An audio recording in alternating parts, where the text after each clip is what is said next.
Bueno, acá estamos, una vez más. Bienvenidos al aula ICB, bienvenidos a todos los que están presentes en el aula y bienvenidos a los que han decidido seguirnos desde las redes, ¿sí?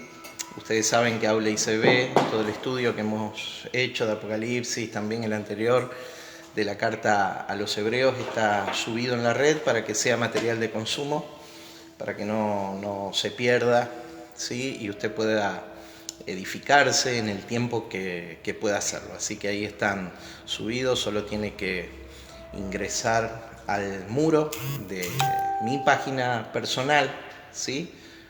José María Moragues, y ahí puede usted ver los diferentes mensajes que están siendo subidos. Hoy estaba repasando el texto, la palabra, y le soy sincero, tuve que parar. En un momento tuve que parar porque es imposible ver lo que se ve en este lugar, en el texto que vamos a ver hoy, y no adorar, ¿sí? No adorar conscientemente, no expresar lo que representa. Estamos en los tramos finales del libro de Apocalipsis. Hoy nos toca Apocalipsis capítulo 19. Y hoy básicamente es el anuncio del nuevo programa de Dios, ¿sí? De las bodas del Cordero, nuevo en el libro de Apocalipsis, ¿sí? Uno de los propósitos para los que fue escrita la carta fue justamente para ver la mudanza, la transición, el cambio de la administración de Dios, del antiguo pacto a un pacto eterno. El antiguo pacto ya no estaba vigente. ¿Desde cuándo el antiguo pacto no estaba vigente? ¿Desde cuándo había sido cumplido? ¿Alguien me puede decir? Desde la crucifixión de Jesús. Desde la crucifixión de Cristo, justamente. ¿Por qué? Porque el antiguo pacto tiene una función específica. La función específica del antiguo pacto es conducir al hombre como un criador, como un tutor, ¿sí? Como un ayo es la palabra bíblica. Si prendemos el aire acondicionado, capaz que nos va mejor. No sé, ¿ustedes? Sí, nos va a ir mejor. Por lo menos yo no voy a transpirar tanto. No se queden bajo, los que tienen frío, no se queden bajo el chorro de aire frío. Y listo.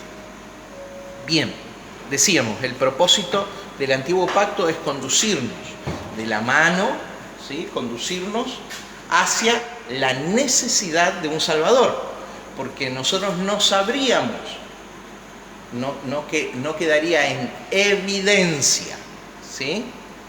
El pecado del hombre si no hubiera ley. Entonces, como hay ley, ahora es manifiesto el pecado del hombre. Y ante el pecado del hombre no le queda más al hombre y a la mujer que un Salvador, la necesidad de un Salvador. Entonces aparece en medio de los tiempos Jesús, Dios manifestado en carne, el unigénito Hijo de Dios, para cumplir la ley. Cumplir, la palabra ahí cumplir es un vocablo griego que significa completar, llevar a la madurez, perfeccionar. Él le dio el cumplimiento.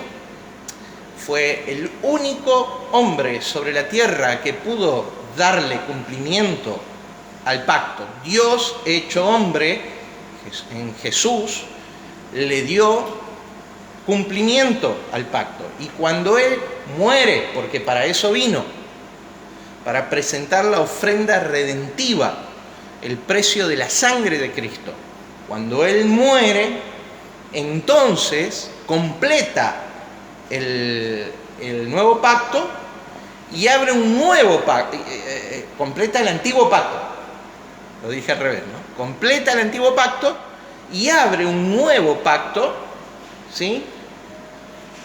Con su pueblo Israel. Pero en este nuevo pacto entran también las naciones de la tierra, ¿sí? entran también las naciones de la tierra en el nuevo pacto. Por eso Jesús dice en el aposento alto, celebrando la última cena, esta es mi sangre, sangre del nuevo pacto, que por vosotros se derrama. Bien, Él presenta esa ofrenda, pero no se iluminó el corazón de todos cuando Él presenta esa ofrenda. Sucedía que había elementos físicos y materiales que todavía hacían practicables el antiguo pacto. ¿Cuáles eran esos elementos? Esto ya es pregunta de examen de alto nivel, básica para el estudio de Apocalipsis. Muy bien. El templo de los judíos, el templo hebreo. ¿Y qué más? La ciudad de Jerusalén. Los dos elementos que todavía hacían practicable el antiguo pacto, tal es así que en las primeras páginas del libro de Hechos de los Apóstoles, ¿sí? Encontramos a los apóstoles mismos yendo a adorar, ¿a dónde? Yendo a orar, ¿a dónde? Al templo. Y eso era una costumbre hebrea. No había todavía una plena conciencia de que ellos eran casa de Dios, templo de Dios. Luego más adelante el apóstol Pedro dice, vosotros sois piedras vivas. Hay un edificio espiritual, dice el apóstol Pablo, ¿sí? Son templos, son tabernáculos de Dios, ¿sí? Pero eso en el desarrollo de esa conciencia, de esa revelación que ellos iban recibiendo del Cristo para su generación. Y lo dejaron plasmado en sus escritos, en sus cartas. Bien, entonces todavía era operativo el antiguo pacto. Tanto así que muchos hebreos iban a adorar a Jerusalén, seguían yendo, y aún muchos cristianos iban a orar al templo.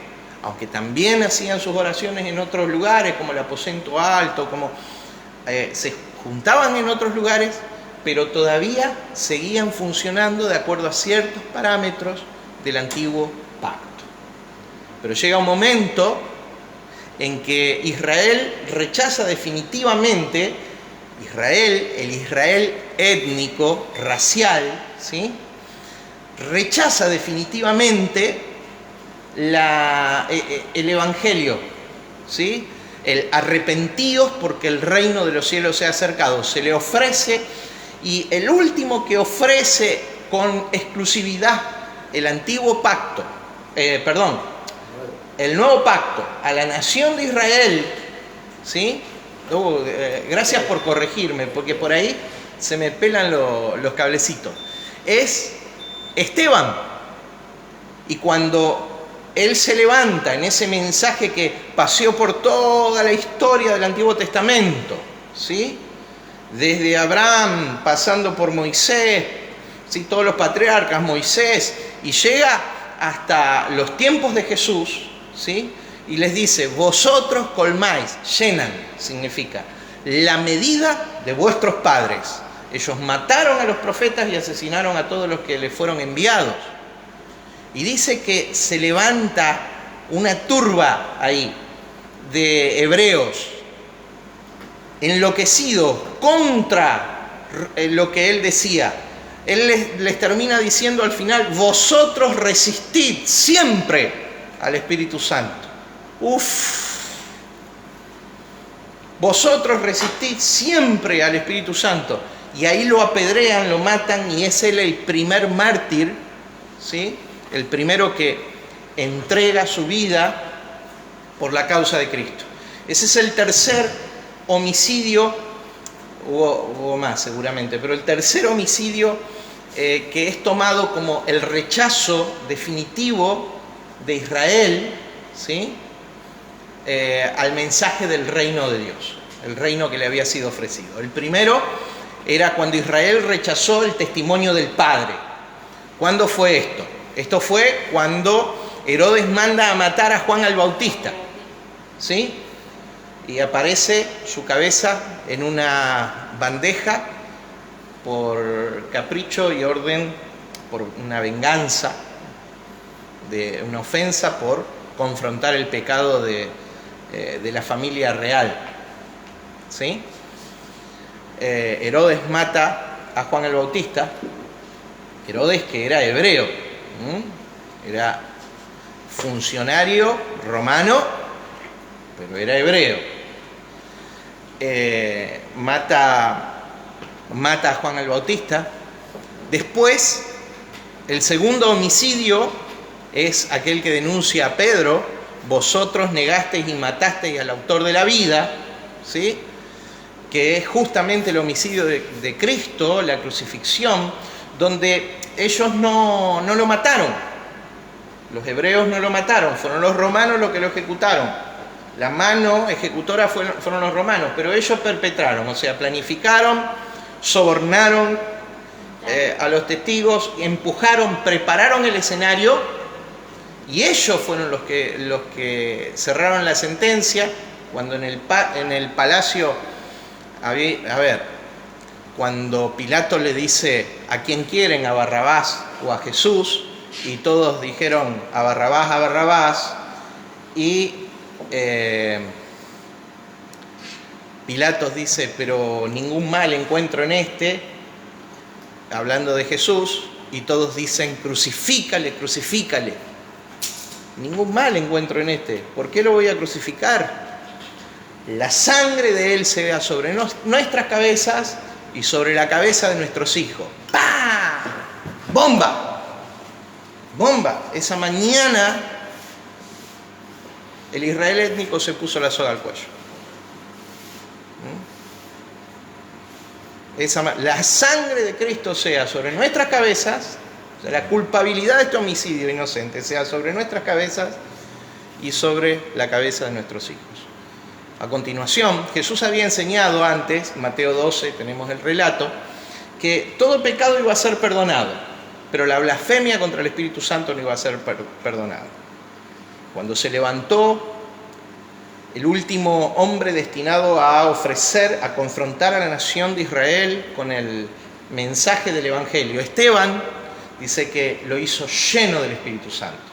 Y cuando lo estaban apedreando, dice que él mira los cielos, ve los cielos abiertos, algo muy poderoso en la profecía hebrea. Ve los cielos abiertos y a uno semejante al Hijo del Hombre de pie. Y dice que su rostro resplandecía como un ángel.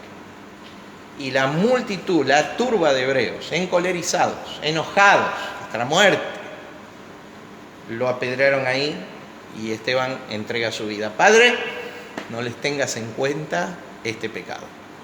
¿Qué testimonio estaban rechazando ellos? En Juan el Bautista rechazaron el testimonio del Padre. En Jesús rechazaron el testimonio del Hijo. En Esteban rechazaron el testimonio del Espíritu Santo. ¿Qué es el pecado imperdonable, hermano?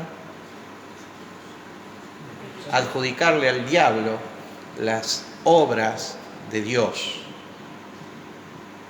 El pecado imperdonable para la nación de Israel fue ejecutar el testimonio del Espíritu Santo. En Hechos capítulo 7 tenemos el relato y no hay más renovación, más que la posibilidad de gracia de que los corazones sean esclarecidos ante la predicación del Evangelio, pero ya no por ser Israel étnico, sino al igual que todas las naciones de la tierra. ¿Está? Bien. Hasta acá un repaso.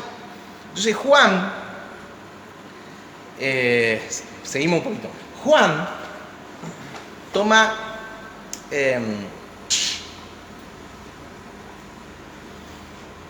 recibe esta revelación de la transición de los tiempos, la mudanza de los tiempos, que era necesaria porque todavía había cosas que tenían que ser removidas, según el autor a los Hebreos, según el apóstol Pablo, tomando la idea que Jesús expresa en Mateo 24, los cielos serán conmovidos, o sea, iba a haber una sacudida de tal manera en el mundo que había cosas que estaban para ser removidas, que iban a caer, para que queden de pie las cosas inconmovibles, como dice el final de Hebreos 12, ¿sí?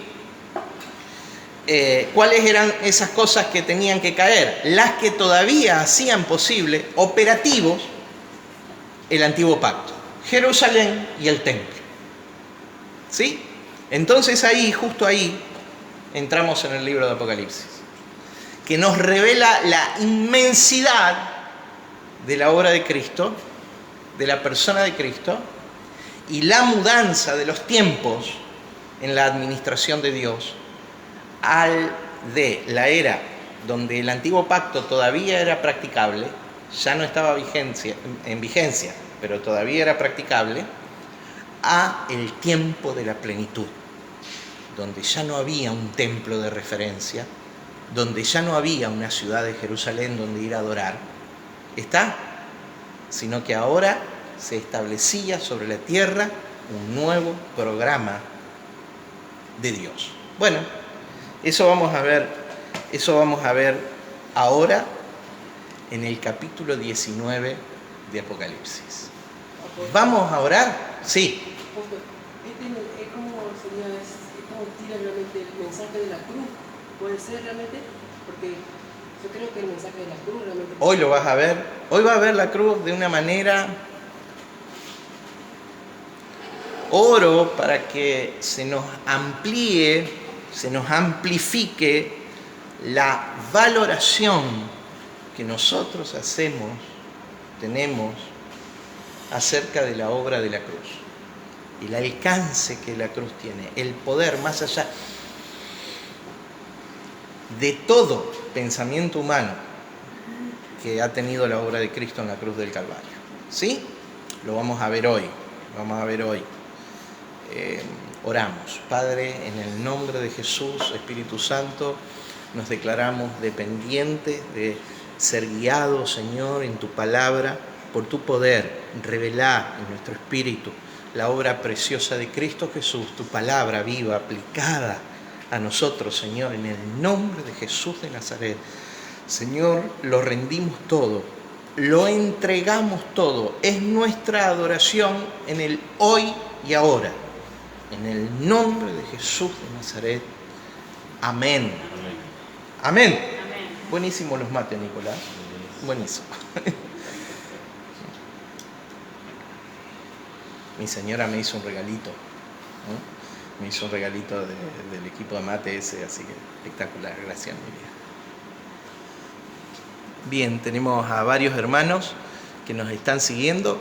Carmen, si alguien hace alguna pregunta, vos me decís. Sí, decime. Silvia Pérez dice bendecido domingo.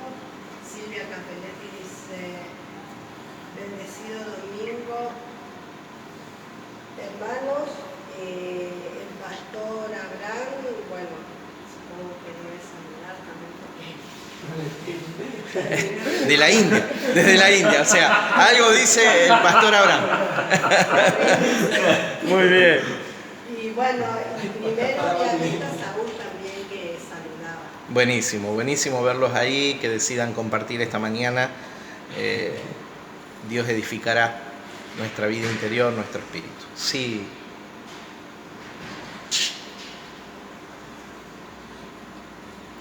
Bien.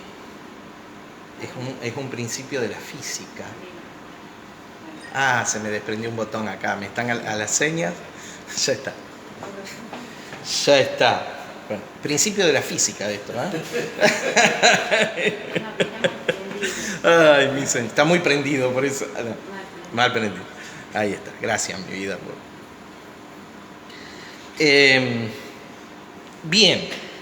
Y todo esto muestra algo que confronta una verdad, que trae una verdad superior, algo que se ha enseñado durante años en la iglesia, que es que las cuestiones de Apocalipsis tienen que ver con el futuro. En realidad, mi hermano, usted sabe, nosotros adherimos a una escuela de interpretación. Hay 4 posibles escuelas de interpretación del libro de Apocalipsis. ¿Sí? Futurista, idealista, historicista y preterista. Nosotros adherimos a la última escuela, que viene de la expresión latín preter, que significa pasado. Entonces, cuando a alguien le pregunte, ¿y qué es esto de preterista? Bueno, viene del latín preter, de donde viene el castellano, pretérito. No sé si ustedes se acuerdan algo de lengua y literatura, de la escuela. Pretérito. Significa pasado, pasado. Esta escuela de interpretación, que es la que más se ajusta a lo que Jesús enseñó, ¿sí? Y ahora vamos a ver por qué, dice que la totalidad del libro de Apocalipsis, aunque también hay algunos que dicen que la mayoría y no la totalidad, pero la totalidad del libro de Apocalipsis fue profecía cumplida. Profecía cumplida. Ya pasó. Entonces, ¿qué hacemos con la segunda venida de Cristo? Pregunta, ¿la segunda venida de Cristo pasó o tiene que pasar todavía? Esto es fundamental, porque la forma en que vos expreses tu fe hoy, la forma en que vos manifiestes lo que tenés adentro, la esencia de Cristo, es fundamental que tengas claridad en esto. Fundamental. Ya pasó. Porque la segunda venida de Cristo no es, como nos dijo parte del dogma de la Iglesia evangélica, católica primero y evangélica después, ¿sí? Que es un hecho futuro que va a venir, que el fin del mundo, y que cuando Jesús habla del fin, no está hablando del fin del mundo, está hablando del fin de una era. ¿Y de qué era? ¿A qué era se refería? A la era hebrea, la era del antiguo pacto. ¿Por qué digo que esto pasó? Porque hay evidencia histórica irrefutable, mi hermano, que la venida de Cristo era la venida en juicio sobre la nación de Israel. En juicio sobre la nación de Israel. Y si nosotros ponemos que esto sucedió en el año 70 después de Cristo, con la caída y destrucción de Jerusalén, ¿qué hemos de esperar todavía? Hoy es tiempo de la plenitud de Cristo en nuestra vida. Y hay gente que cree todavía.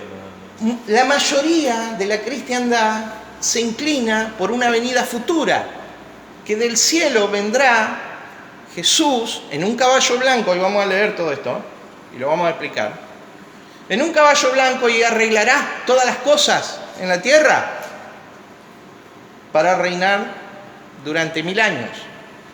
Hay una serie de conflictos que da esta escuela de interpretación. Número 1, el pensamiento de que no soy responsable de lo que está sucediendo en el mundo. ¿Cómo que no soy responsable? ¿Quién te habita? Entonces, ¿qué te falta a vos para transformar lo que está sucediendo en el mundo? La determinación de hacerlo, de ser un elemento de transformación. ¿Qué esperás que Cristo? Si Cristo lo va a transformar, ¿desde dónde? ¿Cuál es la plataforma de operación de Cristo hoy? Bien.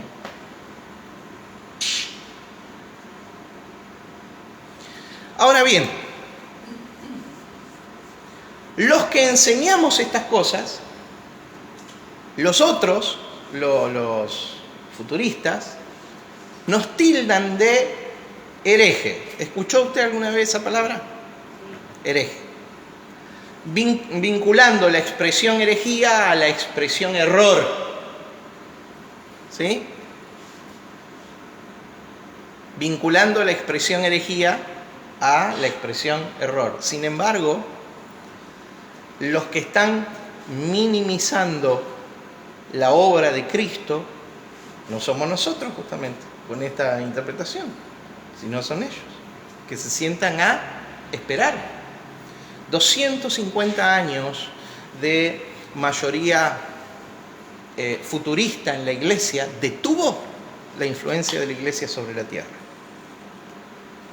La iglesia, como cabeza de naciones, pensaba la sociedad en la que vivía y le daba forma, influía determinantemente. Cuando el futurismo entró, este dogma paralizó la iglesia diciendo, hemos tenido generaciones, no ahora, generaciones de creyentes que no querían estudiar en la universidad. ¿Para qué te vas a preparar? Tenemos multitudes de ministros que ministran sin detenerse a estudiar las Escrituras, porque ¿para qué? Cristo ya viene, que el Espíritu te guíe. Vos ahí pon y dale. ¿Se entiende? Y así es el estado general de una iglesia que no gravita en la sociedad, que no influencia. Otro de los dramas que tiene la posición futurista es que el reino de Dios no es para hoy y para ahora, sino para futuro. Va a haber un reino de mil. Esto no es así, mi hermano. El reino de Dios es la esencia de la iglesia. No se puede separar a Cristo del reino. Diga Cristo. ¿Qué es Cristo? Cristo es un título. El ungido, ¿ungido para qué? Para ser rey. Cristo es rey de un reino eterno. Cristo es un rey de un reino eterno. Entonces, el reino no es futuro, el reino es hoy, es la dimensión Cristo. Estar en Cristo y estar en el reino es exactamente lo mismo. Cuando Jesús decía arrepentidos porque el reino de los cielos se ha acercado, era porque el reino era en Él. Él no solamente era el rey, sino Él era la geografía del reino, por decirlo de alguna manera. ¿Sí? El reino es para nosotros. El reino es hoy y ahora. Dios nos trasladó del reino de las tinieblas al reino de su amado Hijo. Ahora. Como dice Primera Tesalonicenses capítulo 2, verso 12. Dice, para que andemos como es digno del que nos llamó a su reino y gloria. Fuimos llamados al reino. El reino es el mensaje de la iglesia de Cristo. ¿Quiénes dicen los hombres que yo soy? Tú eres el Cristo, el Hijo del Dios viviente. Pedro, en Cesarea de Filipo. A ti te daré, tú eres Pedro, tú eres Simón, te voy a cambiar el nombre, ahora tú eres Pedro. Y sobre esta roca edificaré mi iglesia, la declaración de que Él es el Cristo, el ungido, el Mesías. Ungido para ser rey. Cristo es el Mesías, el ungido, el rey. Y a ti te daré las llaves del reino. La iglesia tiene que ver con el reino de Dios.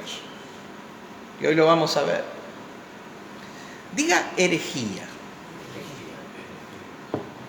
Algunos dicen que los preteristas traen una herejía porque están en contra del dogma y vinculan la palabra herejía con error. Miren, error, ¿saben lo que es?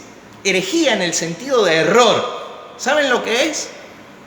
Es decirle al mundo y a todo el cristianismo que lo que dijo Jesús no se cumplió. Eso es herejía.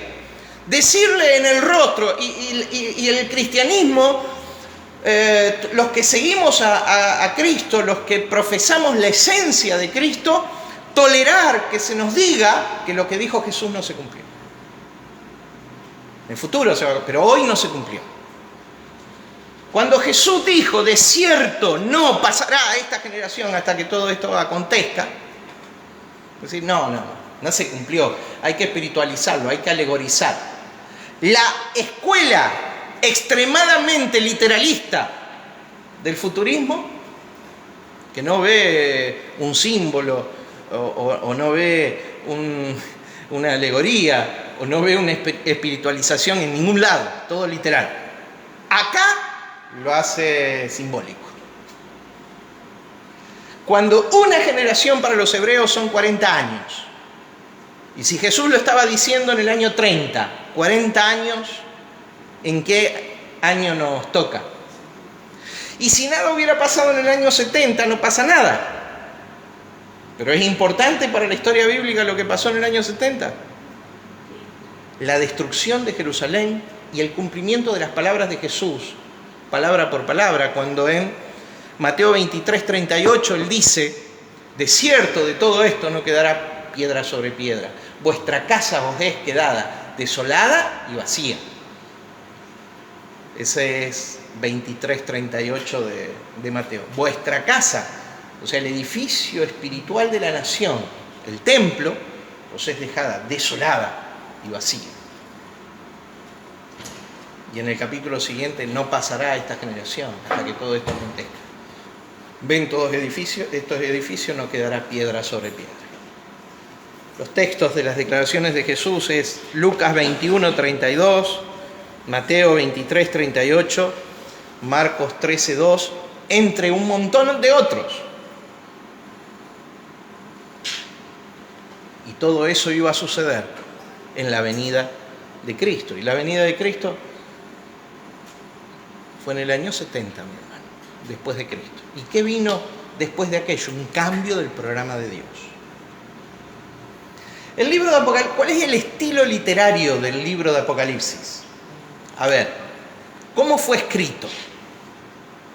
Porque en la cultura hoy nos dicen que Apocalipsis es un libro de destrucción y juicio del fin del mundo. ¿De qué habla Apocalipsis? Del fin del mundo. No, no habla del fin del mundo, habla del fin de la era judía, el libro de Apocalipsis. ¿Y qué estilo literario usa? Lo digo yo. Profecía. Profecía hebrea. Cuando vos mirás la profecía hebrea en el Antiguo Testamento, está llena de ¿qué? ¿De qué? Solo agarramos el libro de Zacarías. Solo. Resulta que hay un sacerdote, Josué, capítulo 3, que es como un tizón sacado del fuego. En el mismo capítulo, ese Josué tiene una visión donde hay varios varones delante de él, que dice varones simbólicos, por ejemplo. Dice que hubo una imagen tallada de piedra. Ahora, todo eso es literal. No tendría significado si sería literal. Eso es ¿cómo? Simbólico. Cuando en el capítulo 6 dice, y vi a los 2 olivos y una lámpara encendida y los olivos que alimentaban, eso es simbólico o literal. Porque no es con ejército ni con espada, lo sabemos de memoria, sino con tu Santo Espíritu. Pero esto de los olivos. Y es más, el texto explica en el capítulo 6 que esos son Zorobabel y Josué. ¿Sí? A ver, el gobernador y el sumo sacerdote. Entonces, esos son. La profecía hebrea tiene un estilo simbólica. Pero claro, lo agarraron los extremadamente literalistas y dijeron: el caballo blanco que viene del cielo y las nubes que se corren. Esto es profecía. Es profecía hebrea. ¿Juan de qué nacionalidad era? Hebreo. Es profecía hebrea. Daniel, cuando profetiza en el Antiguo Testamento, ¿sí?, acerca de la venida del Mesías, príncipe, y su muerte, su crucifixión, lo hace por medio de alegorías y de figuras. Cuando va viendo el cambio de los gobiernos mundiales, ¿cómo lo hace? Por medio de alegorías y de figuras. Cuando dice en el sueño de Nabucodonosor, en el capítulo 2 de Daniel, estoy tomando 2 libros nada más, pero podríamos pasear por toda la profecía bíblica. Dice que la piedra cortada no con mano vino a ser un monte que llenó toda la tierra. ¿En qué está hablando? ¿Que un día va a venir un piedrazo sobre la Tierra? ¿Un meteorito, un asteroide? No, hermano, está hablando del reino de Dios, figura de monte llenando toda la tierra. ¿Se entiende? ¿Cómo no podemos quedarnos con una interpretación literalista porque la profecía hebrea se maneja con códigos de símbolos, de alegorías? ¿Me explico?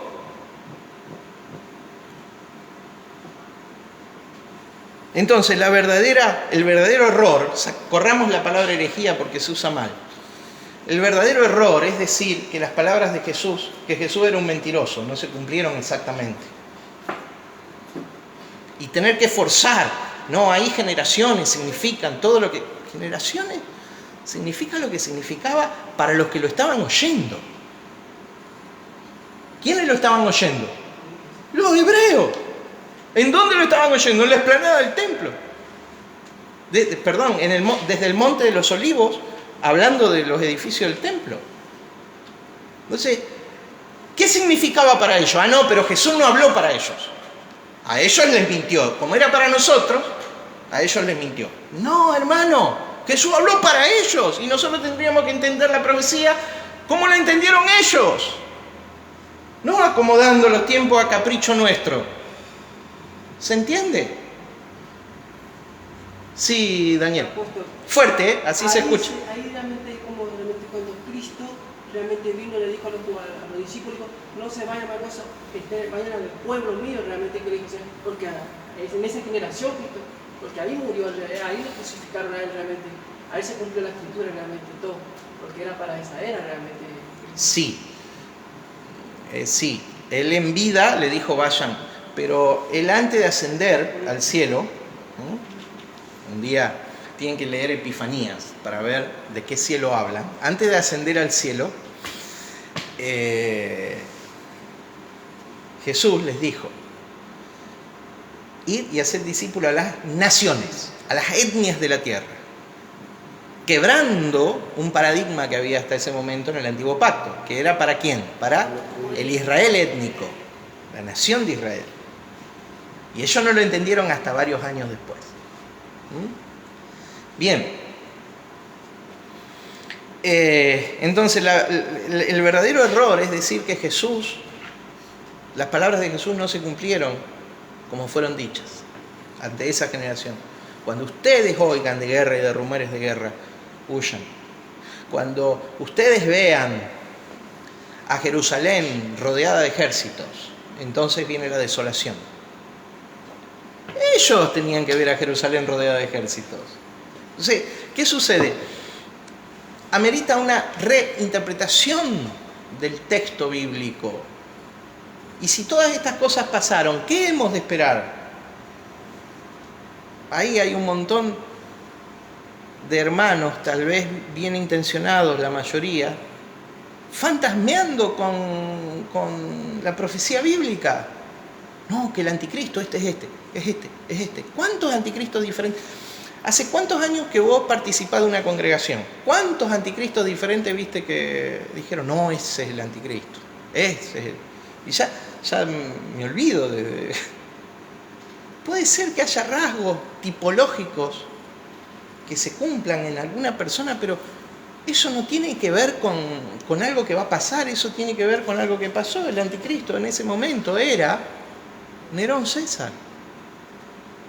El sistema que muleta, el cabeza de sistema muleta que gobernaba la tierra conocida.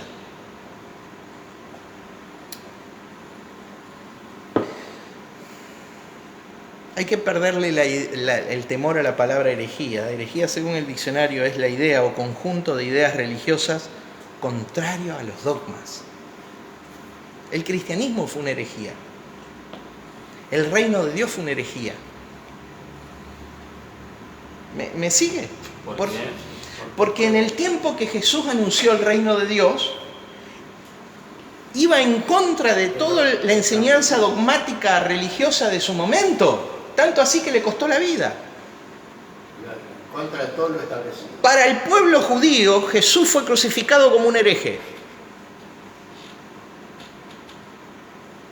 Jesús tenía un pensamiento que técnicamente se conoce como heterodoxia, lo contrario a la ortodoxia. Un pensamiento flexible.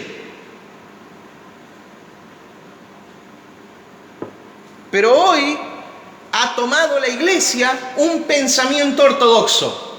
El dogma, porque dígame si no es dogma, porque si tengo pruebas argumentativas superiores, ¿sí? Porque hay respuesta para las preguntas. Entonces yo me aferro al dogma. Cuando la Iglesia no supo cómo responder ante los compromisos de este mundo, ¿qué está diciendo? Oh, qué barbaridad la maldad, Cristo viene pronto. ¿Sí o no? Cuando la respuesta para la maldad, ¿a dónde está? En nosotros, hermano. ¿A dónde está la autoridad de la Iglesia? ¿A dónde está el poder del Evangelio? ¿A dónde está la levadura que leudará toda la masa? ¿A dónde está? En la Iglesia. Ay, pero qué barbaridad, mi hermano. Cristo viene pronto. Lo lamento. Mudémonos, mudanza. Yo hablo de migración más que de mudanza. No puedo entrar ni en el texto. Mi padre. Yo hablo de migración más que de mudanza. Esto lo aprendí, no es mío, ¿sí? De mi hermano Pedro Hugo, ¿sí? Hablamos de migración. ¿Qué es la migración? Es el mudarnos a un lugar más propicio para la vida. En este caso, la migración mental que tenemos que hacer es mudar nuestra forma de pensamiento y de entendimiento de un modelo que frena, que no es propicio para la vida del reino, ¿sí? Mudarnos a un pensamiento más dinámico y más propicio para la vida del reino, más favorable para la vida del reino. Diga plenitud de Cristo. La plenitud es hoy. Algunos hablan de plenitud, no tienen ni idea ni de lo que dicen. Hablan de plenitud y dice Cristo vendrá. Entonces, ¿qué clase de plenitud es ese Cristo vendrá? ¿La plenitud es hoy o es mañana? Cuando venga Cristo, según ellos. Cristo ya vino. ¿Y dónde está? ¿Pero cómo no lo vemos? Explico de nuevo. Palabra parousia. La venida, la parousia, la venida. La palabra parousia, la traducción más fiel, es presencia física. Entonces, si parousia significa presencia física, y es la principal palabra traducida venida en la Biblia, entonces tendríamos que verlo a Cristo en la tierra, hoy, si Cristo ya vino. Claro. Mi pregunta es, ¿qué es la iglesia hoy? ¿Qué es la iglesia? La esposa, muy bien, y el cuerpo. Entonces, lo que de Cristo se puede ver en la tierra, se lo ve a través de la iglesia, a través de tu vida, mi hermano, no de la iglesia institucionalizada. A través de la vida, de las vidas que portan la vida del reino. Entonces, ¿Cristo está presente o no? Sí. No cometamos el error de los hebreos que no aceptaron la primera venida, porque ellos no podían aceptar la forma. ¿Un carpintero? ¿En serio? Una persona común, y no un poderoso, no un militar, no un rey con abolengo, ¿sí? Venido de familia, de una casta noble. Un hombre común. Ellos no aceptaron porque no entendían la primera venida. La gente que no entiende la primera venida, ¿cómo va a entender la segunda? La segunda venida es una venida en gloria, es una venida en poder, es una venida en juicio. Y fue el juicio sobre la nación de Israel. Los que dijeron, su sangre sea sobre nuestra cabeza y la de nuestros hijos. Y ahí estaban ellos y sus hijos, una generación. Después, sufriendo un castigo indescriptible Les animo a que algunos, si les gusta investigar, lea Las guerras de los judíos de Flavio Josefo, documento histórico del flagelo que vivieron los judíos en el año 70. Herejía es entonces la idea o conjunto de ideas religiosas contraria a los dogmas de una doctrina religiosa, a la enseñanza de una doctrina religiosa, ¿sí? Eso es una herejía. Se asustan los futuristas y dicen, esto es herejía. Bueno, a los padres de la Reforma también le llamaron herejes. Ellos tuvieron la osadía de tener un pensamiento heterodoxo, o sea, un pensamiento que no se ajustaba al dogma que habían recibido. Para ellos el Papa no era la cabeza de la Iglesia, ¿sí? Paradójicamente hoy, los que nacimos en la historia de la Reforma cuestionando que el Papa no era cabeza de la Iglesia, le llamamos al pastor cabeza de la Iglesia. Es lo mismo, hermano. No, la cabeza de la Iglesia es Cristo. ¿Se entendió? ¿O le hago un dibujito? La cabeza de la Iglesia es Cristo. Que me vengan. No, porque usted es la cabeza de la Iglesia. ¿A quién le puedo hablar? La cabeza de la Iglesia, ¿quién es? Cristo. Y el que se ponga en ese lugar es un anticristo. Perdónenme, porque hay muchos anticristos, no hay uno. Bueno, no puedo explicar esto. Estudien la carta de Juan. Primera de Juan. Bien. Imagínense que se llamó en aquel tiempo, en el 1600, 1700, la Iglesia ortodoxa, la Iglesia católica en ese momento, creó un movimiento que le llamó la Santa Inquisición para perseguir a los herejes, para perseguir a aquellos que tenían un pensamiento diferente, porque pareciera ser que en la Iglesia institucionalizada no vale pensar. Un apóstol que de alguna manera sigo, escucho, referencial para nuestro país, él dice que en muchos casos la iglesia la han reducido. Él habla de iglesias pequeñas, como la nuestra. A 100 personas que le donaron su cerebro a una para que piense por ellos.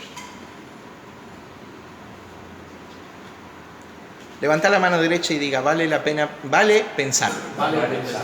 Claro, hermano, vale pensar.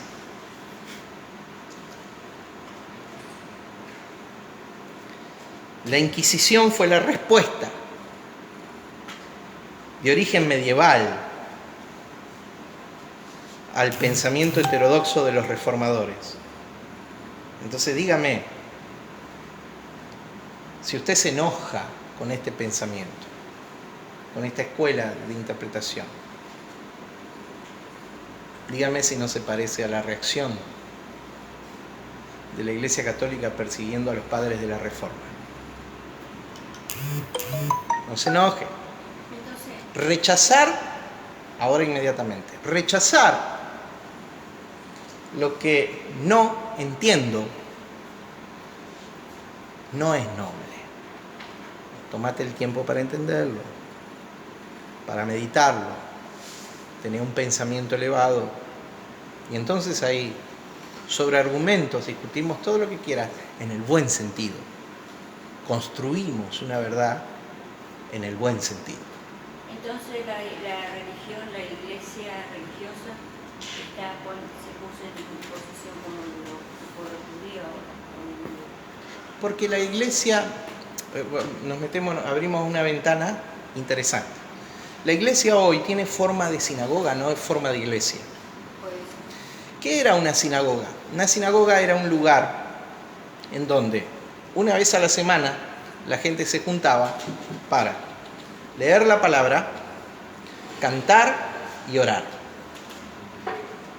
El Sabbat, la congregación, la iglesia dije yo, la congregación se juntaba para leer la palabra. Dígame si no parece lo que practica la iglesia hoy. Pero iglesia, si recuperamos el término, es el gobierno del Espíritu sobre las naciones de la tierra. Entonces es diferente a lo que se practica hoy. Todavía decimos en nuestra cultura, che, vamos a la iglesia. No, nosotros somos iglesia. Hay que ser iglesia. Somos iglesia. Hay que ser iglesia. Se te tiene que caer la venda de los ojos, porque vos no participás de la vida de una sinagoga, un lugar donde se lee la palabra, se ora y se alaba a Dios. Hoy la iglesia parece que está reducida a eso, por eso hablamos todavía de templos, por eso tenemos un vocabulario atrasado, por eso creemos que la venida de Cristo es futura, por eso no nos aferramos a la plenitud del Cristo presente, por eso perdimos la influencia sobre la sociedad. No es inocente lo que pasa con la iglesia. En un sentido militarista, y perdón por el término militarista, hoy el pasaje habla de un ejército, pero perdón por el sentido militarista, pero lo digo, la batalla final es por la dimensión mental, cultural de nuestra sociedad. Es por meter ahí el reino de Dios, que pertenece a la dimensión del espíritu. Un espíritu que tiene que evangelizar nuestra alma. Bueno, eso es tema de otro estudio. La religión es llamada por el apóstol Pablo los rudimentos de este mundo, en el libro de Gálatas. La palabra ahí es stoicheon, rudimento, fundamento basal, filosófico de este mundo, un mundo caído, un mundo sin Dios. Eso es la religión. Y es llamado por el apóstol Pedro, hice un nombre nuevo. Por el apóstol Pedro, perdón, el furcio. Por el apóstol Pedro, cuando dice los elementos ardiendo se fundirán, ¿sí? Serán prendidos fuegos. ¿De qué está hablando? ¿De qué elementos? Y pensando de que es el fin del mundo, ¿no? Capítulo 3 de la segunda carta del apóstol Pedro, verso 8 en adelante, ¿no? Los elementos ardiendo se fundirán. ¿De qué está hablando? ¿Qué cosas fueron quemadas hasta los cimientos? La ciudad de Jerusalén y el templo. Lo que hacía la esencia de la religiosidad judía. Esos elementos, usa la palabra stoicheon, son fundamentos filosóficos y tiene que ver con la religión. La religión oxida la vida de la gente, la vida del espíritu, la potencia, la eleva, la multiplica, te dimensiona en plenitud. Y la iglesia pareciera como que fue secuestrada por la religión, por un pensamiento ortodoxo, perdiendo su funcionalidad hacia el mundo. ¿Por qué abraza el hombre la religión? Por el vacío de Dios. Me pregunta el profeta, ¿por qué abraza el hombre la religión? Pido perdón si no entramos en el texto, pero todas estas cosas y este ida y vuelta y las preguntas de ustedes tienen un valor extraordinario, porque yo sé que algunas de las preguntas que ustedes me hacen son las preguntas que los hermanos se hacen también en su casa. ¿Por qué el más abraza la religión? ¿No será porque es cómodo para el hombre abrazar sus propios pecados y nosotros hacerse cargo de uno mismo? Vamos al origen, vamos a Adán. Adán cae en desobediencia, le da la espalda a Dios. Adán, miren el privilegio de Adán. Adán es puesto en el huerto de Edén. Adán ve a Dios, no solamente lo escucha, él lo ve. Todos los días caminaba Dios con Adán en el huerto. Adán, que era el hombre y la mujer puesta en el huerto del Edén, ellos caminaban con Dios, ¿sí? Y Adán veía a Dios. Pero desobedeció por seguir la voz de la serpiente, ¿sí? Desobedeció. Ahora ellos, ya no es una sola persona, sino son Adán y Eva, porque Eva es Eva después de la caída, antes no. Eva era otra parte de Adán antes de la caída, porque todo estaba unido en la dimensión del reino. Entra el pecado y viene la separación.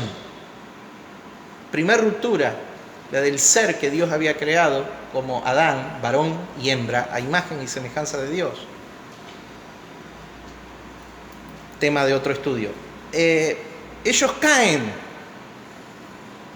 ellos pierden su santidad, su pacto original con Dios, violan el pacto con Adán y son expulsados del huerto. En el huerto era un ensayo del reino de Dios, reino con el que tenían que colonizar toda la tierra. Afuera del huerto del Edén había desierto, era territorio desértico.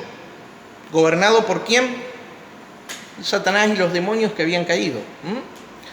Fuera de ese lugar, cuando Adán es echado fuera del huerto, y el camino, dice, el camino al huerto cerrado por un ángel, Adán empieza a ver y a magnificar lo que había perdido, a cuantificar lo que había perdido, a darse cuenta que él había perdido, número uno, la fuente de poder ilimitado del universo.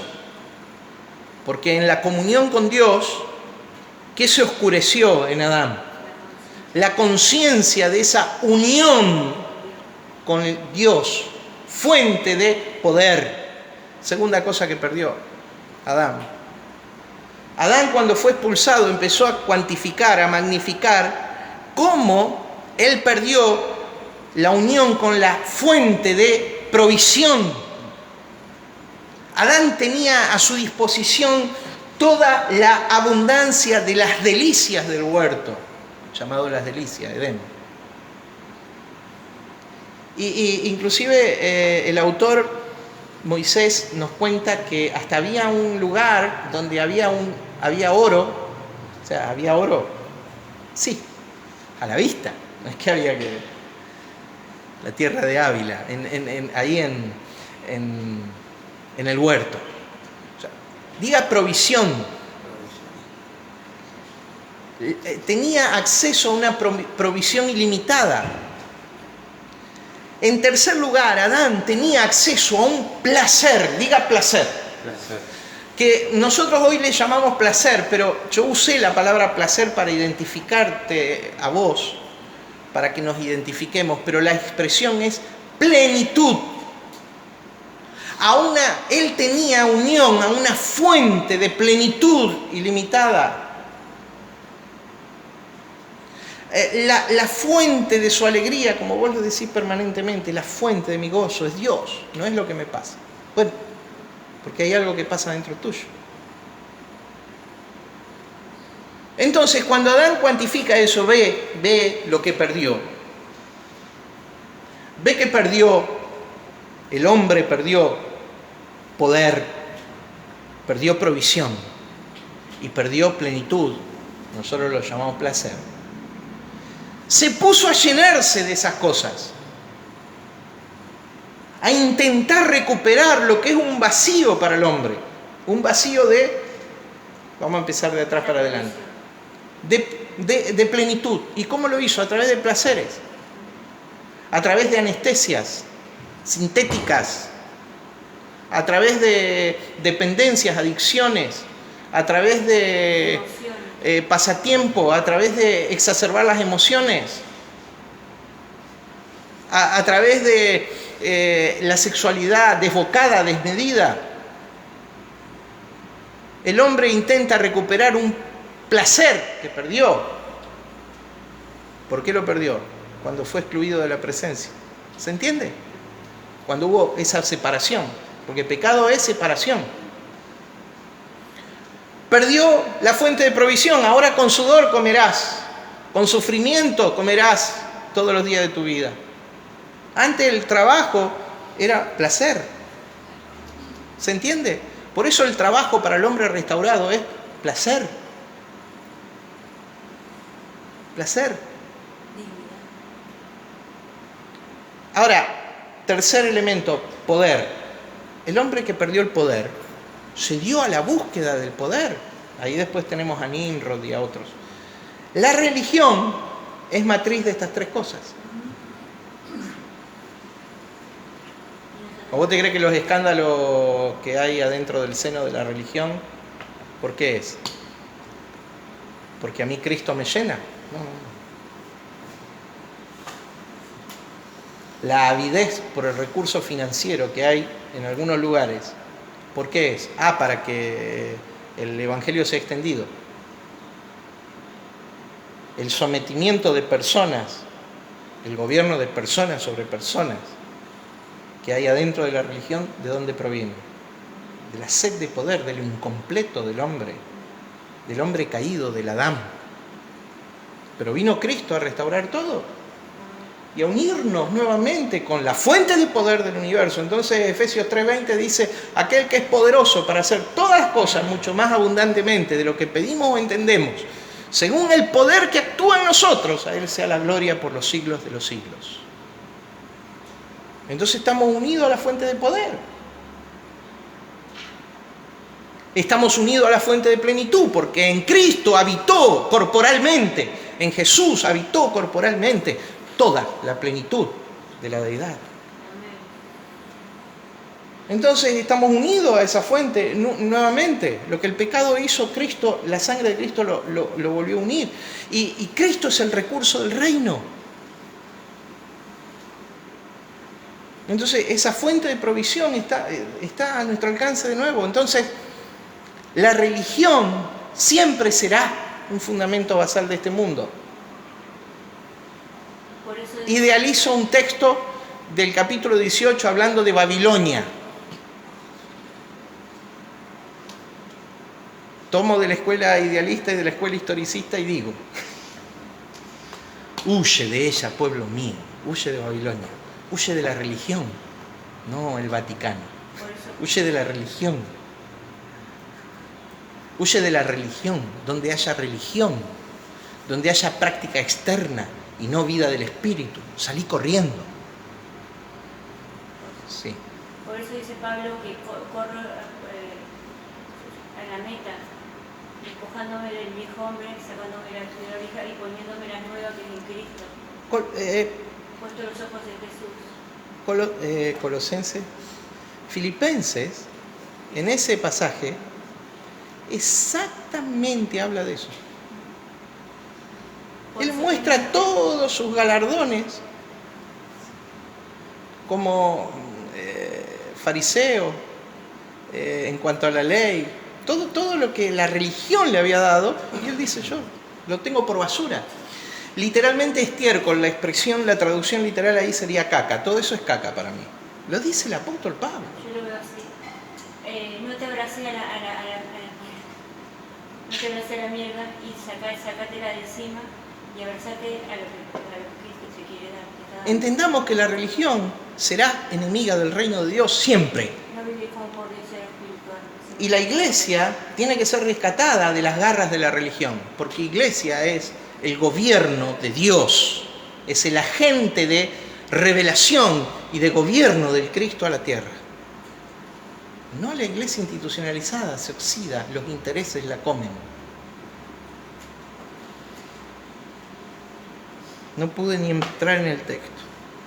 La semana que viene vamos a explicar por qué la resistencia, en la introducción, por qué la resistencia, hay un reflejo psicológico, una conducta humana que se llama disonancia cognitiva. ¿Por qué cuando Esteban se levantó a acusarlos? ¿Y quién les decía la verdad? ¿Los cientos que estaban escuchando el mensaje de Esteban o Esteban? ¿Quién estaba diciendo la verdad? Esteban. Y lo mataron. ¿Quién eran más? ¿Los que decían la verdad o los que eran confrontados? Que eran confrontados. Los que confrontaban, perdón. El que decía la verdad era uno. Cuando Jesús dijo la verdad, y todos en el patio de Pilatos ahí decían: crucifícale, crucifícale. ¿Por qué? ¿Porque eran más los otros? ¿Era más aceptado? Era la verdad. que la mayoría siga una corriente, ¿eso es prueba de verdad? No tengan miedo en desarrollar un pensamiento heterodoxo. Si vas a ser útil al reino de Dios, funcional al propósito de Dios para esta generación.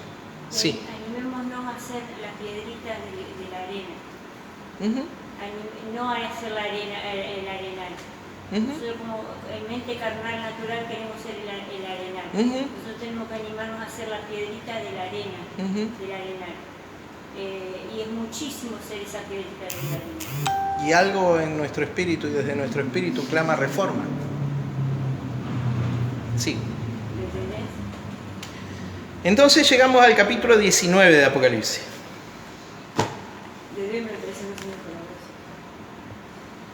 Y en el capítulo 19 lo que tenemos es las bodas del Cordero. Diga las bodas del Cordero. ¿Qué dijimos que era Babilonia? Capítulo 17 y capítulo 18, la gran ramera. Tipifica la religión, pero en los tiempos bíblicos Babilonia era Jerusalén. La Jerusalén de los hebreos. Y hay, mucha prueba que ya desarrollamos, no quiero volver para atrás. ¿Sí? Hay mucha prueba que desarrollamos, lo pueden ir a buscar cuando enseñamos capítulo 17, capítulo 18 de Apocalipsis, está subido a la red. Pero sí quiero, para seguir martillando un poquito ahí, que usted vea cómo lo veían los profetas, y los profetas veían. Otra expresión para profeta es, antes que el profeta sea llamado profeta, era llamado vidente, porque era un hombre que veía, una persona que veía en el mundo espiritual. Y veía y lo explicaba en forma de alegorías, en forma de historias, en forma de representaciones. Perfecto. Vamos a ir a Ezequiel capítulo 16 para que usted vea cómo los profetas veían a Israel en los tiempos bíblicos. Ezequiel capítulo 16. La lectura va a ser larga, pero de alguna manera estamos bombardeando la idea que es inconcebible que la gran ramera sea Jerusalén.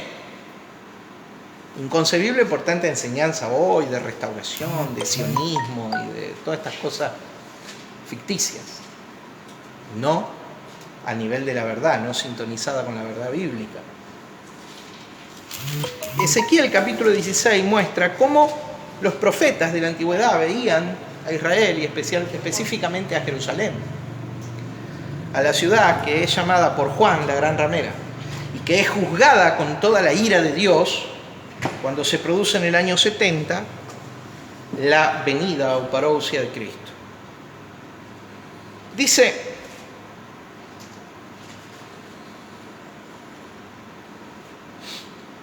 vino a mí palabra de Jehová diciendo: hijo de hombre, notifica a Jerusalén. ¿A quién? A Jerusalén. Entonces miren cómo veían los profetas a Jerusalén. Hijo de hombre, notifica a Jerusalén sus abominaciones y di: así ha dicho Jehová el Señor sobre Jerusalén: tu origen, tu nacimiento es de la tierra de Canaán, tu padre fue amorreo y tu madre etea. Y en cuanto a tu nacimiento, el día que naciste, no fue cortado tu ombligo, ni fuiste lavada con aguas para limpiarte, ni salada con sal, ni fuiste envuelta con fajas. Despreciada, está diciendo. No hubo ojo que se compadeciese de ti para hacerte algo de esto, teniendo de ti misericordia, sino que fuiste arrojada sobre la faz del campo, con menosprecio de tu vida, en el día que naciste. Y yo pasé junto a ti. Miren, observen el amor de Dios acá. Y yo pasé junto a ti, y te vi sucia en tus sangres. Sangres del nacimiento, ¿no? Y te vi sucia en tus sangres, Y cuando estabas en tus sangres te dije, vive. Sí, te dije, cuando estabas en tu sangre, vive. Te hice multiplicar como la hierba del campo y creciste y te hiciste grande y llegaste a ser muy hermosa. Tus pechos se habían formado y tu pelo había crecido, pero estabas desnuda y descubierta. Ya creció. Y pasé yo otra vez junto a ti. Y te miré, y he aquí que tu tiempo era tiempo de amores. O sea, ya estaba madura. Y dice, y extendí mi manto sobre ti y cubrí tu desnudez. Esto está hablando Dios a Jerusalén. Y te di juramento y entré en pacto contigo. Diga pacto. El pacto del que habla Dios posiciona a Jerusalén como esposa. ¿Se entiende? Posiciona a Jerusalén como esposa. Quiero que lo veas. Y te di juramento y entré en pacto contigo, dice Jehová, el Señor, y fuiste mía. ¿Se entiende, no es cierto? Está hablando de una relación matrimonial. Y te lavé con agua, y lavé tus sangres de encima de ti, y te ungí con aceite, y te vestí de bordado, te calcé de tejón, te ceñí de lino y te cubrí de seda, te atavié con adornos y puse brazaletes en tus brazos y collar en tu cuello, puse joyas en tu nariz y zarcillos en tus orejas y una hermosa diadema en tu cabeza. Diga reina. Así fuiste adornada de oro y de plata, y tu vestido era de lino fino, seda y bordado. Comiste flor de harina de trigo, miel y aceite, y fuiste hermoseada en extremo. Prosperaste hasta llegar a reinar. Este era el programa de Dios del antiguo pacto. Esta era la esposa de Dios del antiguo pacto. ¿Quién es? Jerusalén, representando al Israel étnico.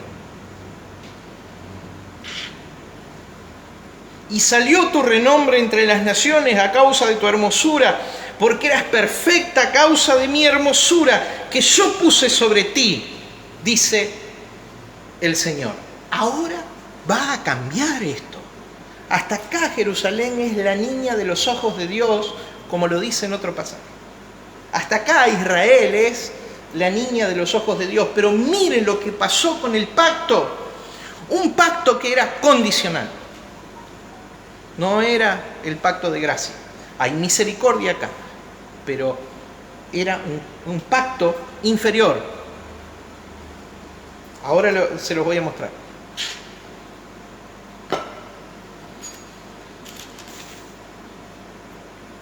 Pero confiaste en tu hermosura y te prostituiste a causa de tu renombre.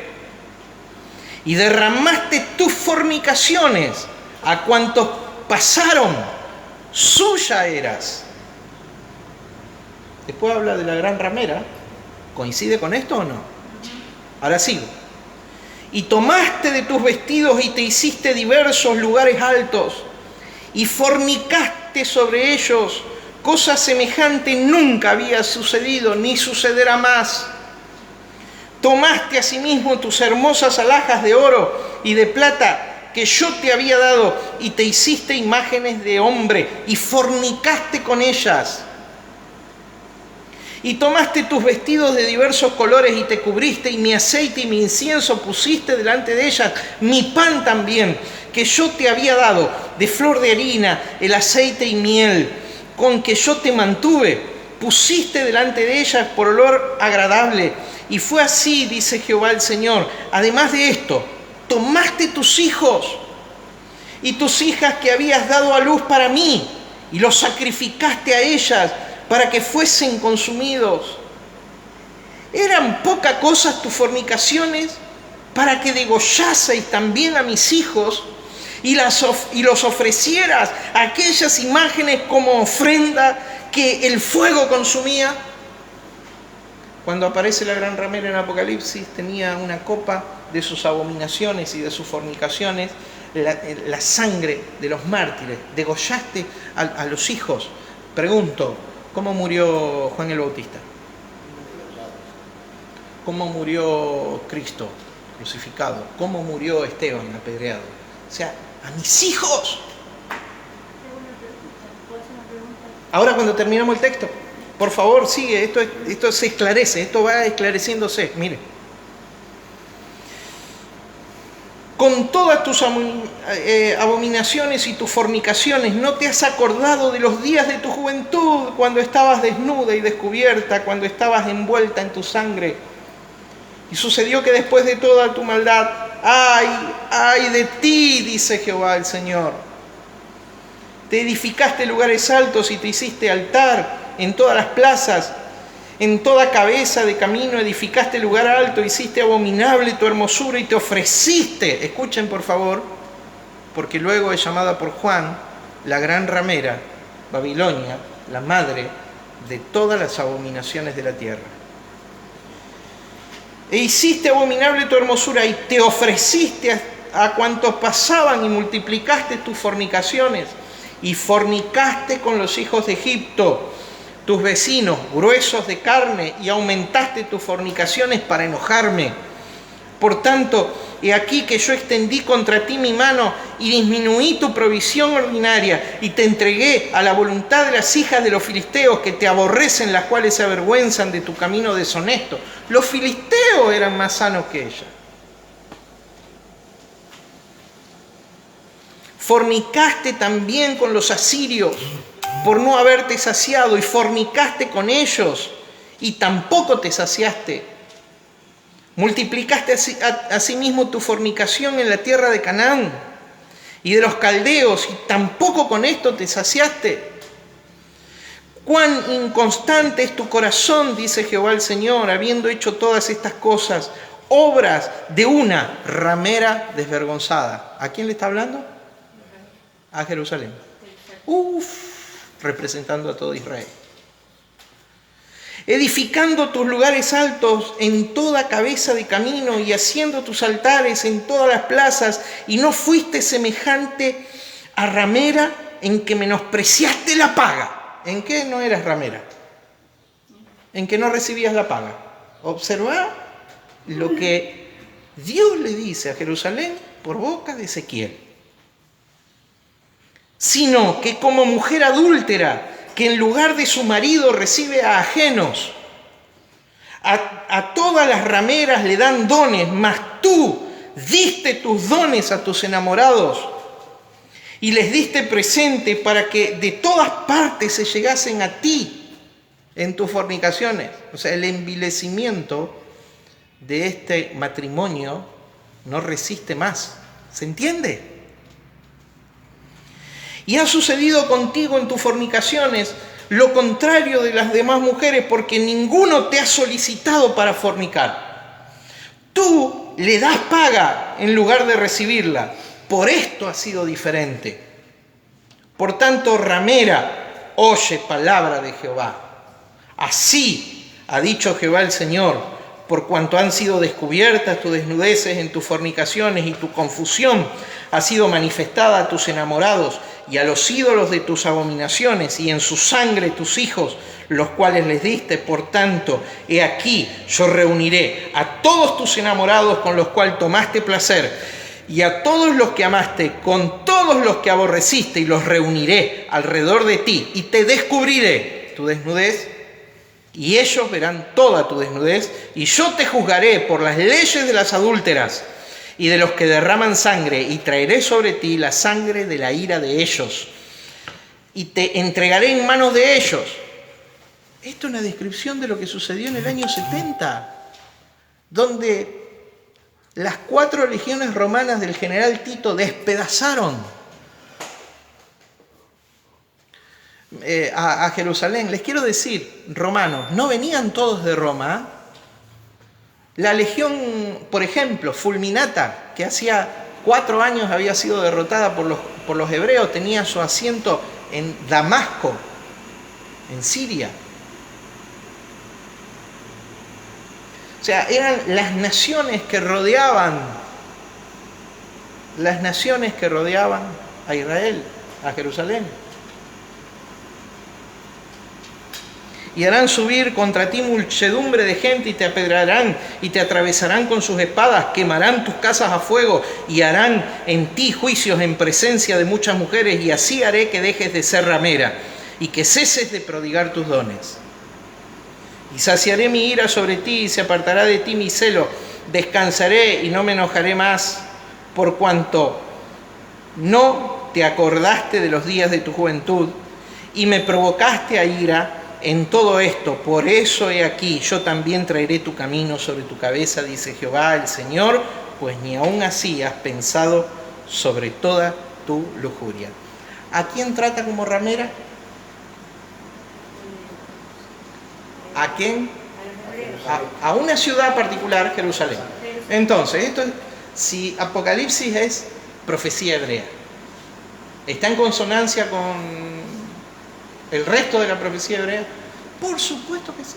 Entonces la gran ramera ahí no es ni el Vaticano, ni como nos han enseñado. Ahí, ¿la gran ramera cuál es? Jerusalén. Representando al Israel étnico, que fue desechado. Luego habla del pacto eterno, ¿sí? Donde la simiente de Abraham, simiente espiritual, nosotros, el Israel de Dios, pero no el étnico, el espiritual, la iglesia, es establecida como nuevo programa. No lo voy a leer ahora. Quiero meterme un poquito, porque no hay más tiempo, es solo un poquito. La semana que viene vamos a seguir con Apocalipsis 19. Solo un poquito me voy a meter en el texto. En el capítulo 18 cae la gran ramera, que es Babilonia, ¿sí? Que es Jerusalén. En el capítulo 19 dice: después de esto, oí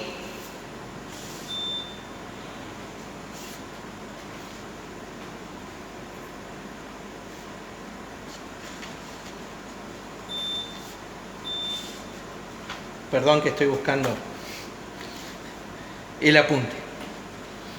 Después de esto oí una gran voz de gran multitud en el cielo que decía: aleluya. O sea, después del juicio, después del cumplimiento de las palabras de Jesús, dice: aleluya, salvación y honra y gloria y poder son del Señor Dios nuestro, porque sus juicios son verdaderos y justos, pues has juzgado a la gran ramera. Después que se destruye, el 7 de septiembre del año 70, el general Tito destruye a los celotes que se habían refugiado en la explanada del templo y en la fortaleza, en la ciudadela de Jerusalén, en la fortaleza de Antonia. Cae, pasan unos días y luego comienza un incendio que dice Tácito que Tito envía a prenderle fuego. Dice Flavio Josefo, otro historiador, como Tácito, pero era favorable a Tito. Dice Flavio Josefo que capitanes se rebelaron, ¿sí? Y quisieron saquear el templo, y así comenzaron un fuego que luego prendió todo Jerusalén. Llegó el momento que Tito revela su furia contra Jerusalén y dice: destruyan la ciudad y que no quede piedra sobre piedra. Entonces las legiones, las 4 legiones romanas, se dedicaron a tumbar toda la ciudad, luego que se prendió fuego durante días, ¿sí? Los elementos ardiendo se fundirán. Luego que se prendió fuego durante días, ellos se dedicaron a arrancar y no quedó piedra sobre piedra. ¿Quién había anticipado esto? Jesús, en el Monte de los Olivos, en su profecía sobre el fin de la era judía.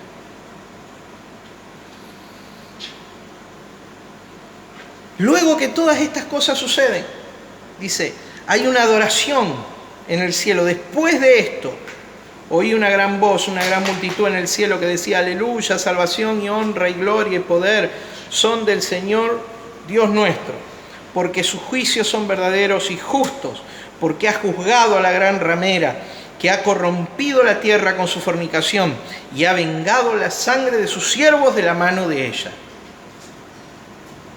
¿Quiénes mataban a los siervos de Dios antes que aparezca Nerón en la escena? Los sacerdotes hebreos. ¿Quiénes perseguían a Jesús? Saulo, Saulo, ¿por qué me persigues? ¿Quiénes pagaron los falsos testigos para...? Hay más que hablar. Otra vez dijeron aleluya, y el humo de ella sube por los siglos de los siglos. Diga, memorial del juicio de Dios sobre la nación hebrea. Listo. No más. Ella era, como leímos en Ezequiel, como podemos leer en Jeremías 3, la esposa de Dios en el antiguo pacto. Pero fue repudiada, como podemos leer en Jeremías capítulo 3. Repudio significa, en el lenguaje bíblico, divorcio. ¿Qué significa? Hay un solo motivo que Dios permite el divorcio en la Escritura, porque dice, lo que Dios unió no lo separa el hombre. Y Jesús dice, a no ser por causa de fornicación. ¿Cuál era la causa del divorcio? Se presentan los dos testigos que aparecen capítulos antes en el libro de Hebreos, porque en la ley no se podía atestiguar absolutamente nada si no es por dos testigos. Por eso los testigos falsos eran dos, que testificaban contra Jesús. Pero aparecen los dos testigos ahí, porque está planteando una escena judicial de divorcio, de repudio, porque iba a ser anunciado el nuevo programa de Dios, el nuevo matrimonio. ¿Está entendiendo usted? Entonces sigo leyendo. Y los 24 ancianos y los 4 seres vivientes, ¿se acuerdan? Esos que aparecen en el capítulo 4 en el trono. Esos que son 24 porque son 12 de los patriarcas de Israel y 12 de la iglesia, los apóstoles del Cordero. Bien, dice, y los 24 ancianos y los 4 seres vivientes se postraron en tierra y adoraron a Dios que estaba sentado en el trono y decían, amén, aleluya. Y salió del trono una voz que decía, alabad a nuestro Dios, todos sus siervos y los que teméis, así pequeños como grandes. ¿Cuándo fue escrito esto? Pregunta de examen. Hoy estoy... En el 67-68, antes del juicio de... Por eso aquí vengo pronto. Bueno, la semana que viene hablaremos del pronto y del breve. En el 66-67, Juan escribe en pleno gobierno de Nerón César, en medio de una iglesia perseguida, tanto así que para los cristianos el nombre de Nerón en latín es persecutor, el perseguidor. No solamente se ensañó con los judíos, sino como el cristianismo era de matriz hebrea, también se ensañó con el cristianismo. Y luego del incendio de Roma, los acusa a los cristianos como chivo expiatorio, ¿sí? Diciendo que fueron ellos los que empezaron la sedición, porque predican otro rey, no el César. Y era una iglesia sufriente, ellos escuchaban esto, y habían sufrido primero de mano de los judíos. Y habían sufrido porque hebreos que se convertían a Cristo eran rechazados, el despojo de vuestros bienes sufriste y aún cárcel, dice Hebreos capítulo 10. Persecución de parte de los hebreos y luego persecución de parte de los romanos.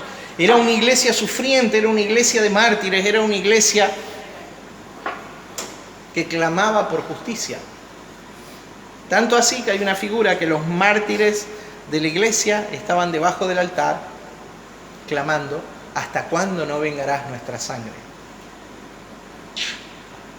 Y llegó la hora de la venganza. Y ahí estaba la destrucción de la gran ramera. Entonces todos ellos adoraron al que es fiel en cumplir sus juicios. Y el destino de esta palabra era producir ánimo en los hermanos. Esta persecución es temporal. Y si sufrimos aquí, reinaremos allí, dice el apóstol Pablo en el capítulo 8. Y el allí, algunos dicen en el cielo. En ningún momento habla del cielo el apóstol Pablo en ese pasaje. El allí es cuando la plenitud de Dios sea desatada sobre los hombres.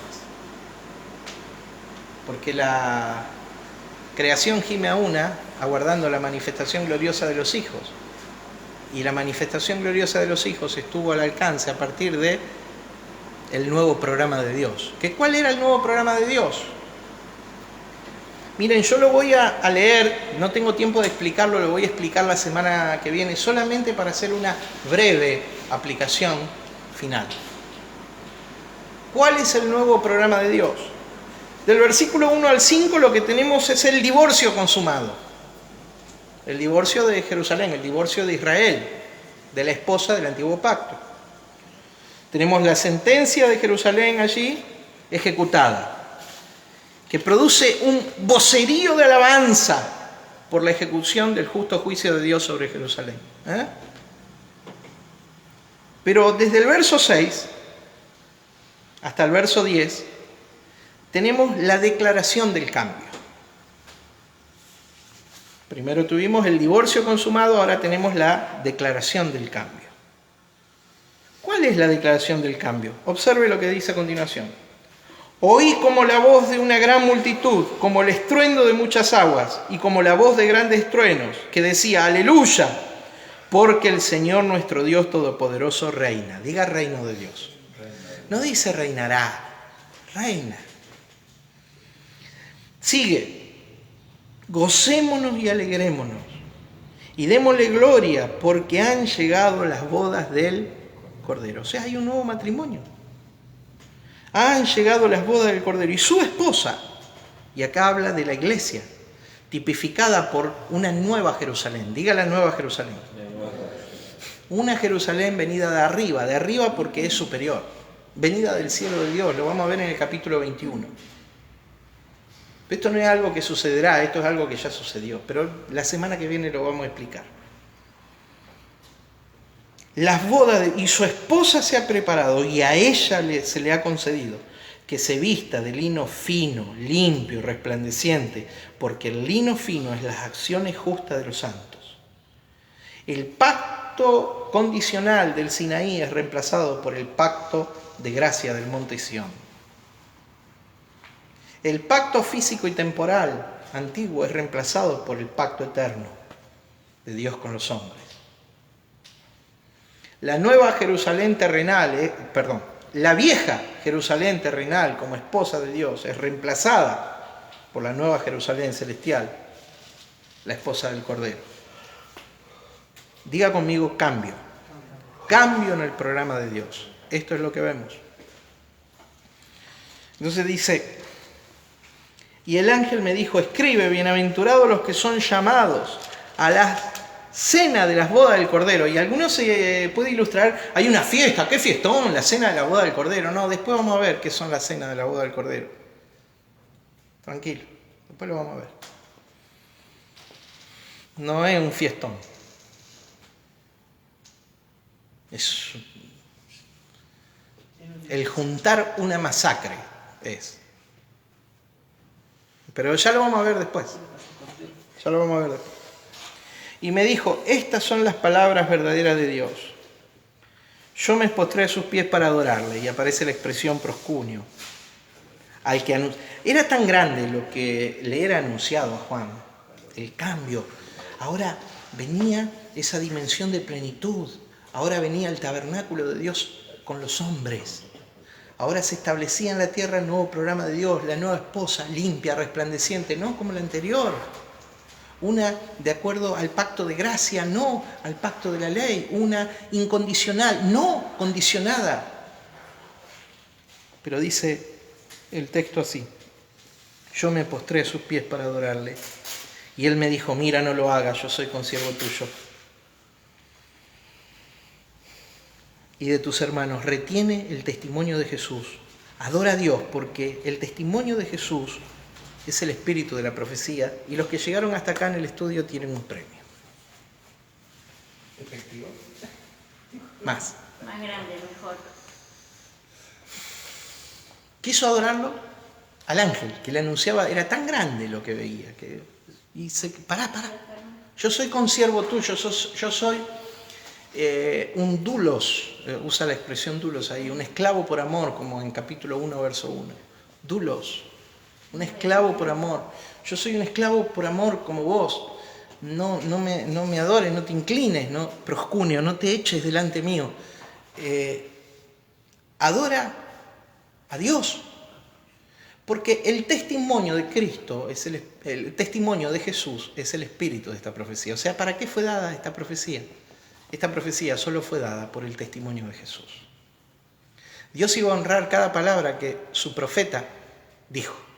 Porque su profeta Jesús, su Hijo, el Dios hecho hombre, pero también su profeta Jesús, el Rey de Reyes y Señor de Señores, había dicho,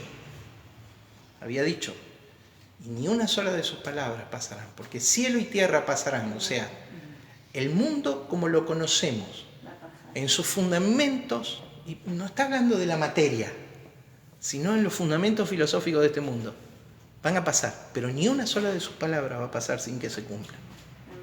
O sea, aquellos que dicen que no se cumplió en esa generación, sino que después, lo siento por ello, se cumplió y milimétricamente. Ahora, el testimonio de Jesús, y la expresión testimonio ahí es una palabra griega que significa martirion. El martirion de Jesús. El sacrificio de Cristo. Vamos de nuevo. Todo en la vida espiritual se resume ¿a dónde? Al punto de inicio. ¿Cuál es el punto de inicio de todo? El sacrificio de Jesús. El martirion de Jesús.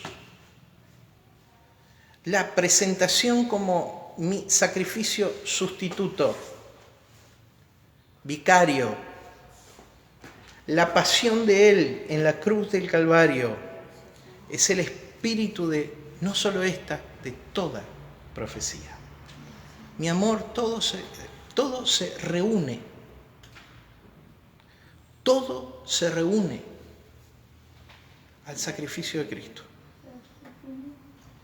Todo se sintetiza al sacrificio de Cristo. Cuando vos tengas duda de cualquier cosa, ¿a dónde tenés que ir? Al sacrificio de Cristo. Y el sacrificio de Cristo es mucho más grande. El sacrificio de Jesús, la muerte de Él, es mucho más grande que cualquier historia que ninguna religión nos haya contado. La obra de Cristo en la cruz del Calvario es el diseño maestro del universo. Cristo hoy, habiendo muerto y resucitado, ascendido y trascendido en nuestra vida, en nuestros cielos internos, es la esencia y la naturaleza de Dios para que todo pueda ser vuelto al orden original, para que todo pueda ser restaurado al modelo imagen de Dios. Mi hermano, mi vida, todo se resume a la obra de Cristo, de Jesús en la cruz del Calvario. Todo emana de Él. La salvación es más grande que lo que la religión nos contó. Su dominio sobre el mundo es mayor que lo que vemos. Su tarea para manifestarse como el nuevo hombre en esta tierra, desde nosotros, un nuevo hombre corporativo, un nuevo hombre colectivo a través de la Iglesia para manifestar su gobierno a la tierra, tiene su legalidad solo en la muerte, en el martirio, en el testimonio de Jesús. Adorá a Dios. No es cantar, no es decir cosas lindas, no es llorar.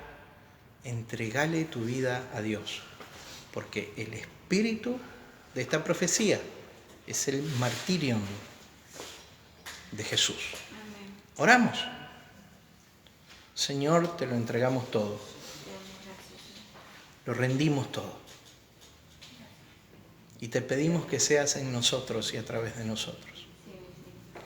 Para eso, el cuerpo de nuestro viejo hombre fue crucificado juntamente con vos. Para que juntamente con vos seamos resucitados a la plenitud de la vida del reino. A la plenitud de la vida del Rey en nosotros y a través de nosotros. Te bendecimos, te honramos y te decimos que te pertenecemos incondicionalmente. Cumplí tu propósito en nosotros. En el nombre de Jesús de Nazaret. Amén. Amén. Amén. Bueno, mis queridos hermanos, terminamos. Un placer que nos hayan acompañado hasta acá. Nos veremos la semana que viene, donde seguiremos desarrollando el capítulo 19. Volveremos sobre los últimos 4 versos que vimos y desarrollaremos el resto del capítulo 19. Hoy no pudimos porque explicamos y dimos muchas vueltas iniciales, pero necesarias para afirmar y establecer, ¿sí?, esta cuestión de un pensamiento que a lo mejor no hemos tenido antes, una visión que no hemos tenido antes, ¿sí?, desde la Iglesia. Los amo en el Señor. Que la vida de Cristo se glorifique, que ustedes glorifiquen la vida de Cristo, que la vida de Cristo se exprese en su vida. Hoy es un día que le hemos de servir, le hemos de manifestar como cada día de nuestra vida. Nos estamos viendo. Esta noche pasamos la celebración, sí.